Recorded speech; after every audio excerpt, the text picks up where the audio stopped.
Have you ever wanted to see an atheist utopia where everybody would just follow reason instead of religions?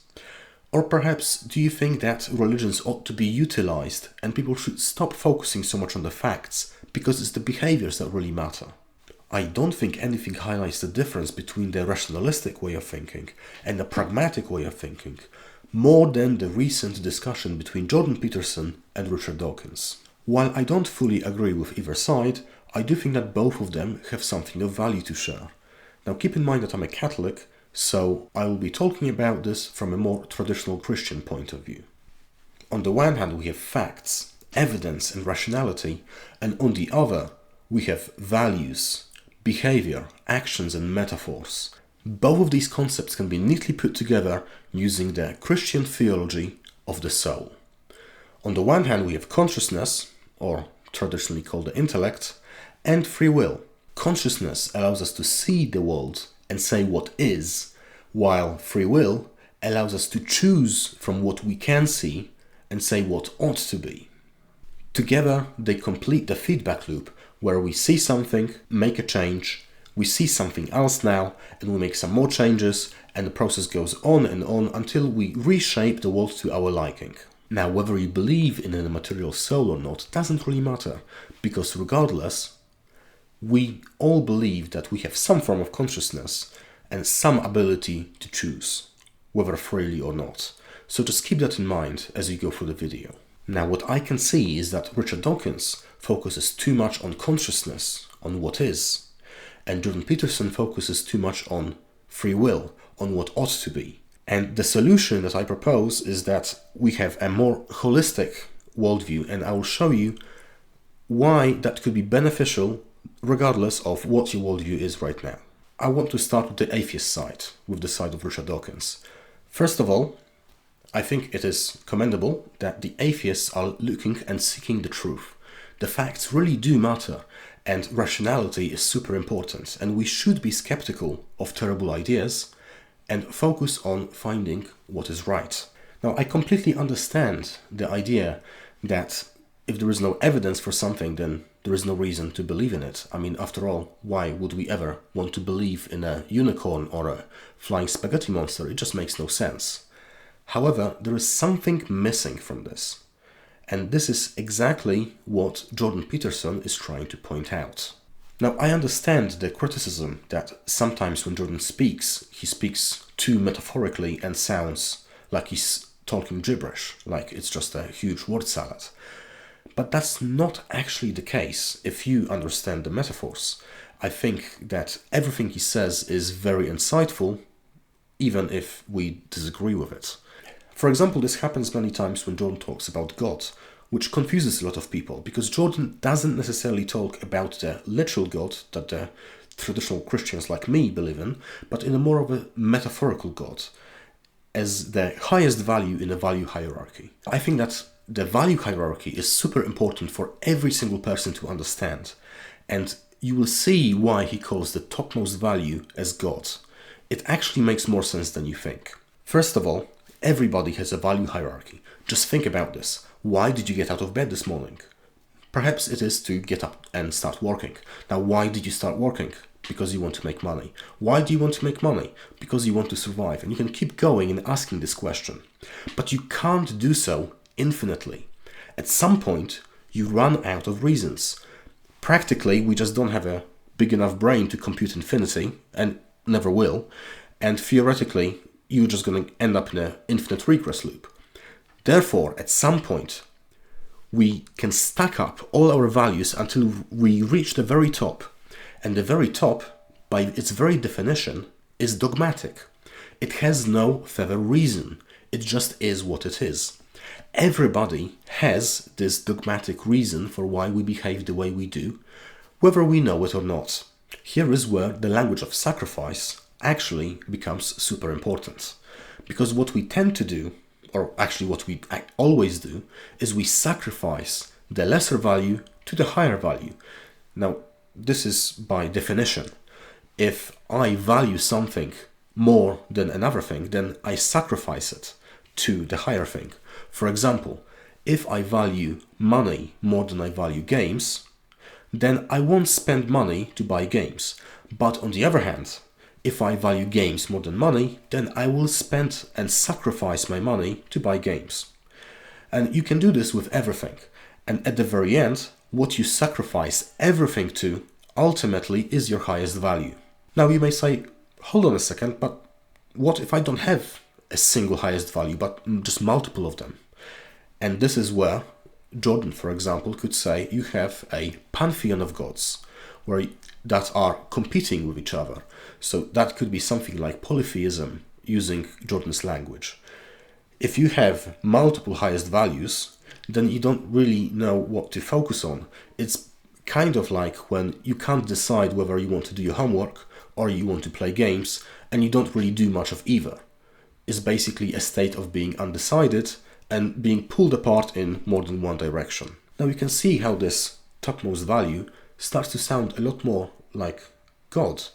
It's dogmatic, you sacrifice everything to it, and it determines all your actions downstream from it.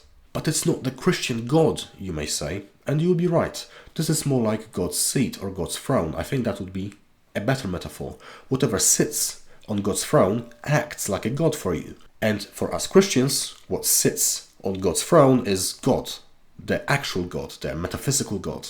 Now this is very different from Jordan's idea of God, but I think his idea of God is still very useful, and we Christians also use it like that sometimes when we say that money is your God, for example. Nobody means that money is your literal God. We are saying that the money is what determines how you behave, and you treat it like God. And everybody has something like this. There is no rationalizing this away. It's impossible. Every time you ask the question why, you can go one level higher and higher and higher, but you can't do it for infinity. So no matter who you are, you will have some dogmatic belief determining how you behave. Now, as I say this, I can already see a whole bunch of people say, yeah, okay, there's a value hierarchy. We all believe in different things. We all have different values. So what? Who cares about that? It's the facts that are the most important. Now, hold on a second. This is much more important than you may realize. First of all, every single behavior that you ever did or will do is a direct manifestation of your values. While the values are the subjective inner decisions that you make, the behaviors are the objective manifestation of those values that you can measure and study. So this is not something completely beyond science. Furthermore, every single time that you suffered, every single time where you did something wrong or you did something right, is all determined by the type of values that you hold. Not only that, every single civilization, whether it rises or it falls, whether it perishes without a thought, is also determined based on the values that it holds. You can think of this in evolutionary terms. For example, every single value that we have will either help us survive and thrive, or it will make us die and perish. Now, just to give you an example, one of the ancient civilizations living on an island next to England have perished because they decided to cut down all the trees on the island. What made them perish? Was it the lack of trees? Well, in one way, yes, but if we go deeper down, what was the original motivation? It was greed. Another, I would say, much more known example is where one Jew 2000 years ago decided to use a very specific type of value hierarchy that took down the greatest empire of all time, Rome. Just let that sink in for a moment. If you know the values of a person, you can predict more or less what they will do in any given situation. If you don't know your value hierarchy, you don't really know yourself.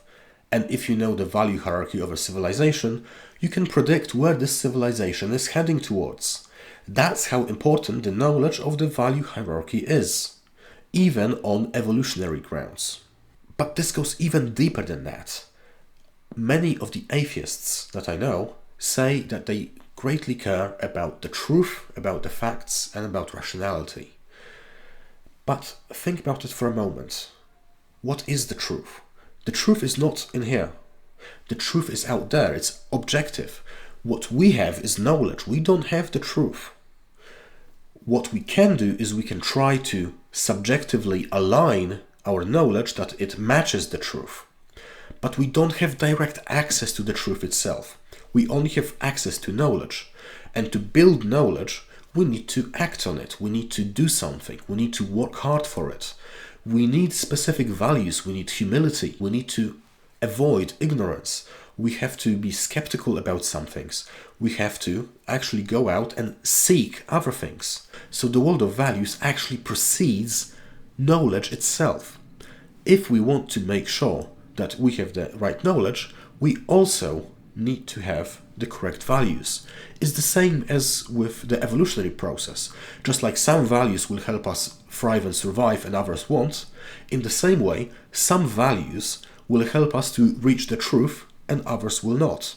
Therefore, every single person believes in whatever they believe, whether they are atheist or Christian, based on the core values that they hold. Now, this touches upon a very specific criticism many people have of the new atheists. They value skepticism way too much. What is skepticism? Is the questioning of ideas and values to make sure that we don't have them wrong. Now, notice that this is destructive by nature. It doesn't actually find us anything. If you want to find the truth, you have to seek it. All that skepticism does is it moves us further away from lies, not closer to the truth. So you could be skeptical and not wrong about anything and still not be seeking the truth. This is commonly noticed in debates, for example, with new atheists such as Richard Dawkins or Christopher Hitchens, where they debate a religious person and the religious person is almost always on the defensive. The atheists have almost nothing to defend because they make no propositions. It is super easy to see how the religious person could be losing in such a battle because they never get to have any offensive because there is nothing to attack on the other side. They have no specific worldview other than rationality, so to speak. And that is actually a big problem because religions have very complex value hierarchies. Even if you disagree with them, even if you disagree with the facts, those value hierarchies have persisted thousands of years. They withstood the test of time. They withstood the evolutionary struggle to survive. And just because of that, we know that they are successful in one way or another.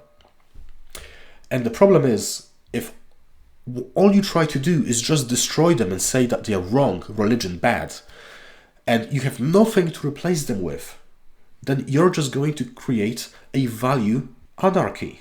It's going to be complete chaos. And this is more or less what we can see with people turning away from religion, but filling their religious spot, their God seat, so to speak, which is where, by the way, I think the religious instinct comes from, with things like politics and gender ideology and other things.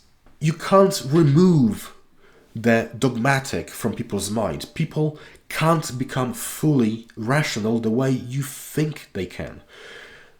You have to replace one value hierarchy with another. If you want to create an atheist utopia where reason and rationality rules, what I would like to see is I would like you to propose some values. I would like to see a value hierarchy and some reasons for that value hierarchy and some practices to put into place, some rituals or whatever, so that we can have a cohesive society of any kind. Furthermore, I think since the atheists care so much about the facts and evidence, it would be a very good idea for them to look into history and look into how different values actually play out in the world and what effect they have, which ones help us survive and thrive, and which ones make us die and perish. Because we really don't want somebody constructing a completely arbitrary value hierarchy out of nowhere, which has no reference to the real world.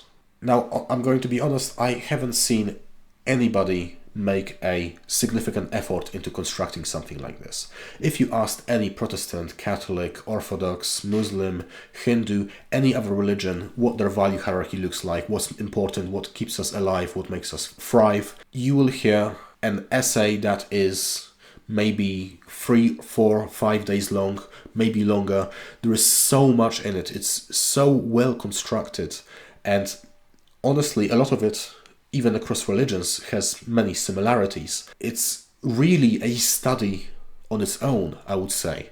And if I ask any atheist about this, I think if we get one or two sentences saying, rationality is the best and maybe, just whatever makes people happy, that's probably the best we'll ever get, at least at this point. So really, I think it would be really good for the atheists to up their game and actually have something worth defending. What I'm trying to say is, it's not just facts. There are also values, and these values are important as they underlie what you believe in, how you behave, and whether your civilization and society will survive and thrive or die and perish. Just please keep that in mind. Now, people that follow Jugian Peterson, and I'll call them Jugian Christians, they get this, they understand this. And instead of constructing their own religious framework, they decided to adopt the Christian framework, considering that is the biggest and most successful one so far. Which makes absolute sense, rationally speaking. If you want a system that works, well, why don't you use the one that is thousands of years old and works with the biggest number of people? It's obviously a pragmatic solution. Now, what the Jugian Christians really care about is the values. They care about the behavior, how people act, and they think that this is much more important than what people actually think is true. Who cares whether God is real or not? If somebody believes in Jesus, literally, or if somebody doesn't, but so long as they follow him and follow his teachings, the values, we will behave in the same way. Now, I can see the utility in that, but there is a slight problem with this way of thinking. Yes, it's super important to have a functional value hierarchy as it determines all our behaviors. However, we decide what behaviors to pick from our factual framework. Yes, we need to assign values to facts. We can't actually escape this problem. But we don't only assign values to the facts we see. We assign values to all sorts of facts, even hypothetical facts. Hypothetically, if you've seen the real body and blood of Jesus Christ, which is the holy bread that the Catholics and Orthodox share, that would be of infinite value. I think everybody would agree with that. If it was true, that would be of infinite value. And that if is super important, because yes, we do assign value to that hypothetical fact, but if you don't think it's true, you're not going to treat it that way, you're not going to act like it. That's why, from many of the conversations I had with Jugian Christians, when I asked them, well, what about the bread? What about the Holy Eucharist? Don't you think it's important to eat it? That's obviously a difference in behavior. And like Jordan said, there is no difference between the Bible being divinely inspired or being an evolved piece of literature. And say, yeah, it's no difference. It's insignificant. Who cares about the Eucharist? What matters is our everyday behavior. But the only reason they think this way is because of their factual framework. Is because they don't think that the bread is the actual body and blood of Christ. They think it's only bread. It's only a symbol. Our factual framework frames what we can and can't do, or what we think we can and can't do. And that's why the value hierarchy by itself is not enough. We need to know the facts. Because even if you correctly value the body and blood of Christ, if you don't think it's real, then it's just a piece of bread. And if it's just a piece of bread, then you're not going to act like it's real. We need to have a functional, not only value hierarchy, but also factual framework, because this framework determines how we see the world and what we think we can do. On top of the value hierarchy, what we really need is the factual framework, and we need that established properly. Otherwise, we'll just be confused in the world. So what if you have the value hierarchy constructed well? Let's say that you want to go to a doctor, and you know a doctor will help you, and you know that you value help, you want to get some help. This is of high importance to you because you're going to die.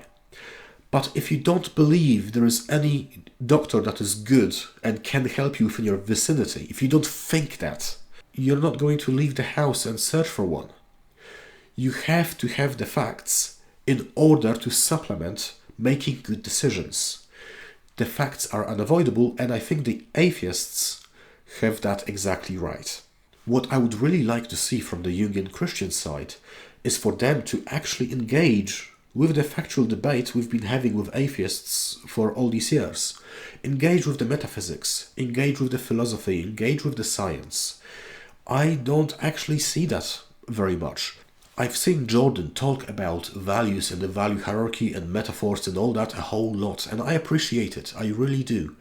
But I almost never see him talk about the facts. And he's actually actively trying to avoid talking about the facts. And that's a huge problem. It's a really big problem. You can't just avoid talking about the facts. Whether there is an afterlife or not will make a huge impact on the way you behave. If I didn't believe there was an afterlife, maybe at the very end of my life I'll just do whatever the hell I want, because who cares anyway.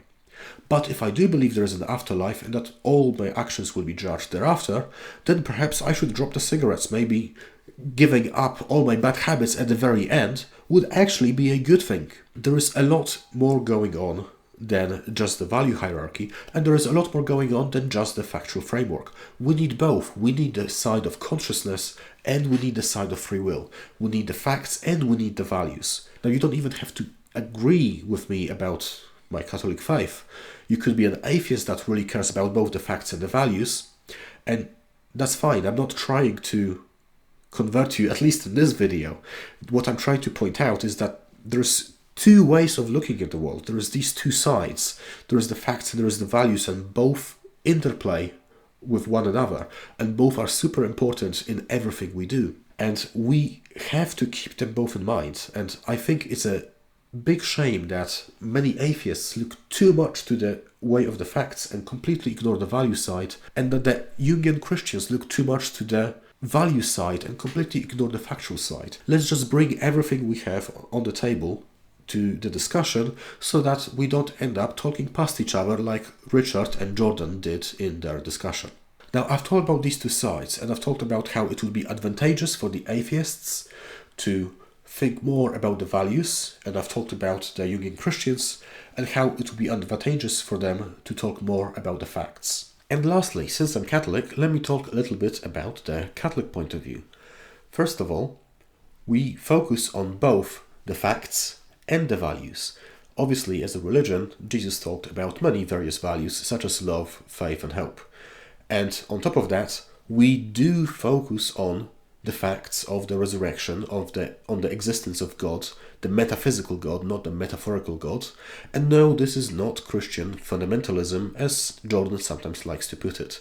This is mainline Christianity, which is true for all Catholics, Protestants and Orthodox alike. I would like to mention just two metaphors that I think are of great importance. First of all, by their fruits you will know them, which basically means that you will know whether somebody's value hierarchy is good or not based on the results of applying that value hierarchy in reality. And the second is that the kingdom of heaven is like a mustard seed. What this basically means is that a mustard seed is very small, one of the tiniest seeds in the world, but over time it slowly grows and grows and grows until eventually it becomes a huge tree. And this is exactly what happened with Christianity and Catholicism. If you take a look at it, it started with Jesus, just a tiny little seed, just one man on a huge planet. And now 2000 years later, this is the largest religion in the world.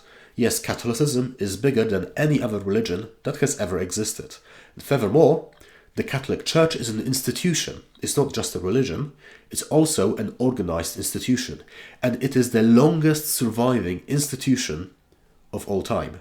So Jesus knew exactly what he was doing. He knew that the value hierarchy and the message and the truth that he said to the Jews at the time would just be a small beginning that would grow to be a massive religion in the future. But longevity and the size of the church is just one small part of all the fruits that we have. So here are the other fruits.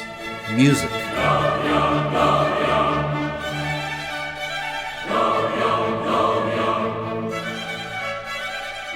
Art.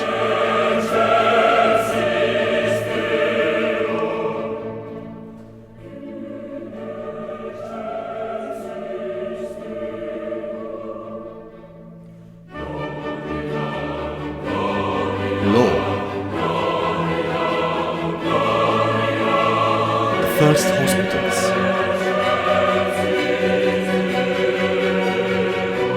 banks, the first universities,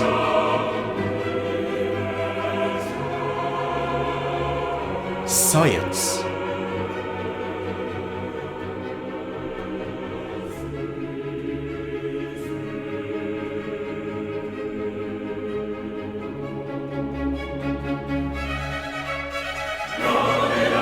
one of the biggest charities. In fact, this is what already happened, and we know that the Christian values were directly involved in this. It's not just that everybody at the time happened to be Christian and they were doing something on the side. No, it happened directly either because of the institution itself, the Catholic Church, or the Christian values. They directly influenced the development of all these things. And from that, we can be quite certain that Christianity has the value hierarchy down to a very good degree. But what about the facts? What about the existence of God? As I mentioned, what we need to find the truth is a good value hierarchy, because there will be some values which will help us find the truth and some which will get in the way. For example, faith, hope, and humility will help us to find the truth, and arrogance, ignorance, and pride will get in the way of finding the truth. And no matter how logical you are, if you don't have your values straight, the only thing that you will do is you will explain away all the mistakes you're doing in a very rational way. So the values are key, and yes, even hope and faith are necessary to find the truth. Why? Well, first of all, we need faith that we can do science and we can find the truth, and we can do philosophy, and we need hope that the truth will be good for us, because if we didn't think the truth would be good for us, why would we even bother? Why would we start? So all these values are absolutely necessary. And as I mentioned, that science and the scientific method arose within the Christian value system. This is not a coincidence at all. This is actually directly caused by the value hierarchy that we have. Given that, I think we have very good grounds for the facts as well. We have developed a very sophisticated factual framework that is backed by the sciences, the philosophies, as well as history. Maybe I can't convince you to become Catholic, and that's fine. That's not the purpose of this video. What I would like you to take away from this is that you need both the values and the facts, and that they interplay with each other. To get the facts, and the facts are, remember, they're knowledge, they're not the truth. They're not the objective truth, it's the subjective knowledge we have. To get to the knowledge that aligns with the truth, we need good values. But in order to select the best of the possible behaviors, we need good factual grounds so that we know what to choose from. We need both of them. The behaviors are a result of both the facts and the values, not just the values by themselves. You could very well already be an atheist who is looking and trying to search for the truth, but you're keeping a close attention to the values you hold so that you make sure you don't become too arrogant or too prideful, which would get in the way of your quest to find the truth. If, on the other hand, you were in one of the other camps where you focus too much on the facts or too much on the values, I hope that you can see the other point of view. And let me know what you think about this in the comments.